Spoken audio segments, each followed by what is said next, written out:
Tinapay mula sa langit. A daily morning devotion with CRC family.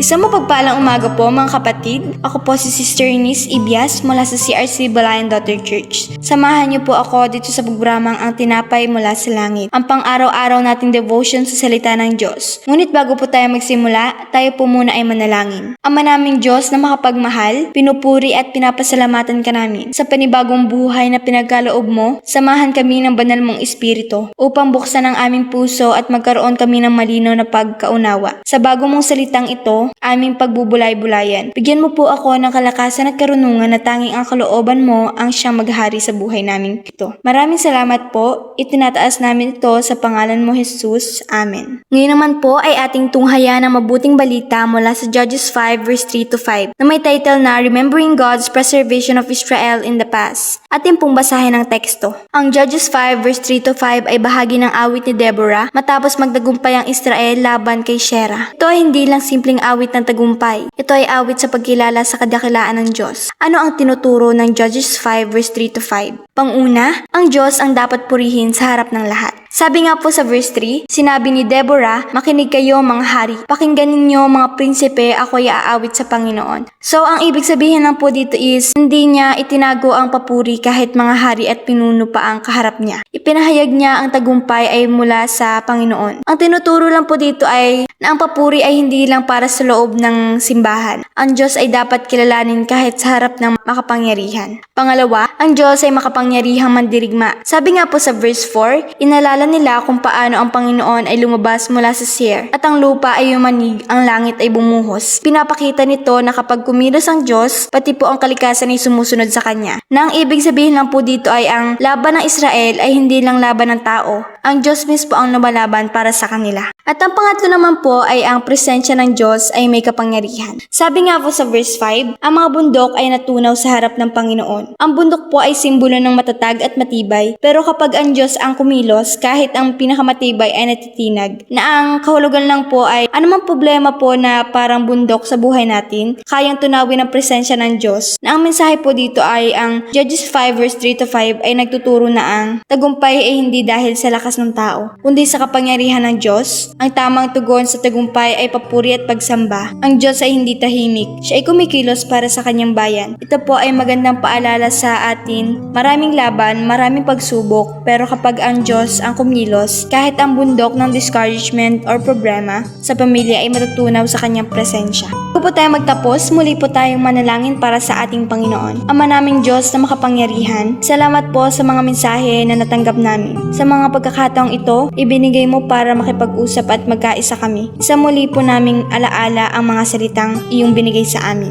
Maraming salamat po mga kapatid sa inyong pakikisa sa mensahe ng ating Diyos dito sa programang Tinapay Mula sa Langit, ang pang-araw-araw nating devotion sa salita ng ating Panginoon. Malaya po nating i-like, share, and subscribe. Pagpalang araw po, salamat and God bless to all.